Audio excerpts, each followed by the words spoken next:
एक दिन स्कॉटलैंड के शांत ग्रामीण इलाके में एक छोटा लड़का दलदल के पास खेल रहा था जब वह अचानक फिसल गया और गहरे कीचड़ वाले पानी में गिर गया। जितना वह बाहर निकलने की कोशिश करता उतना ही वह और गहराई में धंसता गया। डर के मारे वह जोर जोर से चिल्लाने लगा।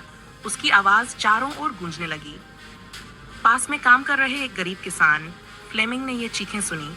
बिना कुछ सोचे उसने अपने औजार फेंके और दौड़ता हुआ आवाज की दिशा में पहुंचा। जब वह दलदल के किनारे पहुंचा तो उसने देखा कि वह बच्चा हाथ पैर मारते हुए मुश्किल से अपना सिर पानी के ऊपर रख पा रहा था। तेजी से सोचते हुए फ्लेमिंग ने एक लंबी मजबूत शाखा उठाई, कीचड़ में उतर गया और वह शाखा बच्चे की ओर बढ़ा दी। बहुत प्रयास और अपनी जान जोखिम में डालते हुए उसने बच्चे को सुरक्षित बाहर खींच लिया। थका हुआ लेकिन राहत महसूस करते हुए उसने बच्चे को खड़ा किया और घर भेज दिया। अगले दिन एक शानदार कार फ्लेमिंग की झोपड़ी के सामने आकर रुकी।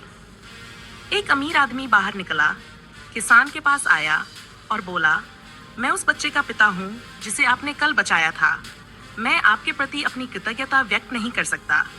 मैं जानता हूँ कि मैं कभी भी आपके इस उपकार का पूरा बदला नहीं चुका सकता, लेकिन क्या ऐसा कुछ है जो मैं आपके लिए कर सकता हूँ?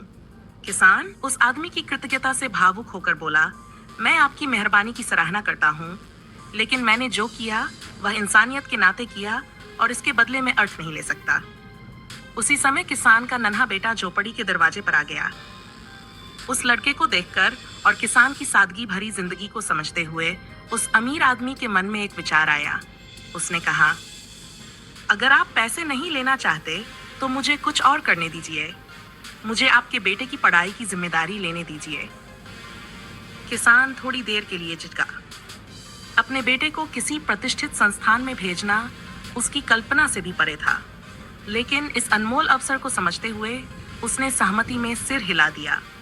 उस प्रायोजन की बदौलत युवा अलेक्जेंडर फ्लेमिंग को स्कूलों में दाखिला मिला, जहां उसने पढ़ाई में उत्कृष्टता दिखाई।